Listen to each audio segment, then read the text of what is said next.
तो फ्रेंड्स, मैं सूरज कश्यप आपका स्वागत करता हूं आपके अपने यूट्यूब चैनल इजी जी के ट्रिक विद एक्सपर्ट क्लासेस में। तो दोस्तों, आज हम बात करने वाले हैं तमिलनाडु की कुछ पार्टीज़ द्वारा दायर की गई याचिका के बारे में, जिसमें सुप्रीम कोर्ट ने ये डिसाइड किया है कि reservation is not a fundamental rights. तो क्या है पूरी स्टोरीज, इसके बारे में हम बात करते हैं। चलिए बिना देर करे वीडियो शुरू करते हैं। तमिलनाडु की मेडिकल कॉलेज में ओबीसी के आरक्षण को लेकर दायर की गई एक याचिका की सुनवाई करते हुए सुप्रीम कोर्ट ने यह डिसाइड किया है कि reservation is not a fundamental rights, यानी रिजर्वेशन जो है वो मौलिक अधिकार नहीं है। हाल ही में होने वाली ऑल इंडिया नीट काउंसलिंग में ये डिसाइड किया गया था कि तमिलनाडु की मेडिकल कॉलेज को ओबीसी का आरक्षण नहीं दिया जाएगा, जिसको देखते हुए तमिलनाडु की कई सारी पार्टीज़ में आक्रोश था। इसकी वजह से इन्होंने एक पिटीशन दायर की थी सुप्रीम कोर्ट में, जिसमें ये कहा गया था कि ओबीसी को 50% आरक्षण मिलना चाहिए ऑल इंडिया नीट में। ऑल इंडिया नीट एक मेडिकल एग्ज़ाम होता है जिसको क्वालिफाई करने वाले जो स्टूडेंट होते हैं वो एमबीबीएस के लिए क्वालिफाई माने जाते हैं।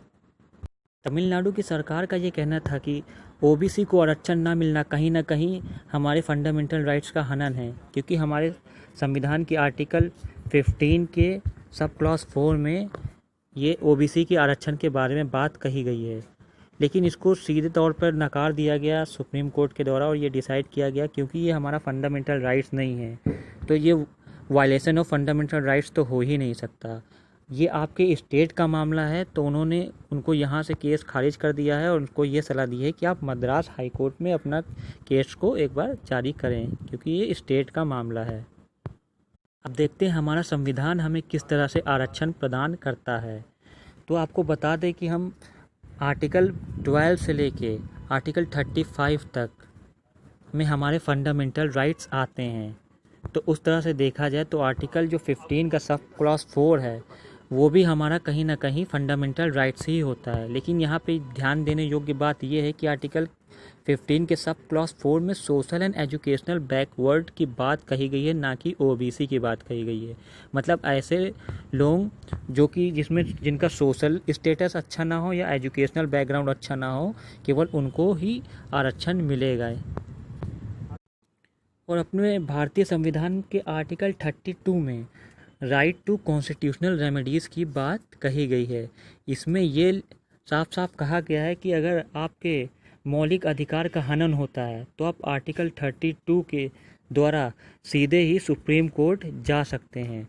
तो इसी आर्टिकल को लेकर सीधे तमिलनाडु की पार्टी सुप्रीम कोर्ट गई थी, लेकिन क्योंकि ये फंडामेंटल राइट्स नहीं है तो उस तरह से इस आर्टिकल को लेकर वो सुप्रीम कोर्ट भी नहीं जा सकते, तो इस वजह से इसको पूरी तरीके से खारिज कर दिया गया है। पट्टाली मक्कल कट्टाची यानी पीएमके के फाउंडर एस रामाडोस का इस जजमेंट के बाद ये कहना है कि मेरी ये सेंट्रल गवर्नमेंट से रिक्वेस्ट है कि वो एक अमेंडमेंट द्वारा रिजर्वेशन को एक फंडामेंटल राइट्स बना दे, क्योंकि बाकी लोगों को आरक्षण मिलना और ओबीसी को आरक्षण ना मिलना ये कहीं ना कहीं हमारे राइट टू इक्वालिटी का हनन है। इनका ये भी कहना था कि जब ऑल इंडिया नीट कोटे में एससी एसटी और इकोनॉमिकली बैकवर्ड को भी जब आरक्षण मिल रहा है तो आखिर ओबीसी को आरक्षण क्यों नहीं दिया जा रहा है। मेरा भी सेंट्रल गवर्नमेंट से ये रिक्वेस्ट है कि इस पे विचार करना चाहिए, क्योंकि जब बाकी लोगों को आरक्षण मिल रहा है तो आखिर ओबीसी को लेकर ही ऐसा भेदभाव क्यों किया जा रहा है। या तो फिर आरक्षण पूरी तरीके से ख़त्म कर दिया जाए, नहीं तो अगर आरक्षण सबको मिल रहा है तो ओबीसी को भी मिलना चाहिए। ये मेरा पर्सनल व्यू है, और आपका क्या व्यू है ये आप अपने कमेंट बॉक्स में बता सकते हैं। ओके दोस्त, आई होप ये वीडियो आपको पसंद आई होगी। अगर पसंद आई तो please like and subscribe my channel and don't forget to press the bell icon for the latest video update. Okay दोस्तों, बाय बाय, टेक केयर।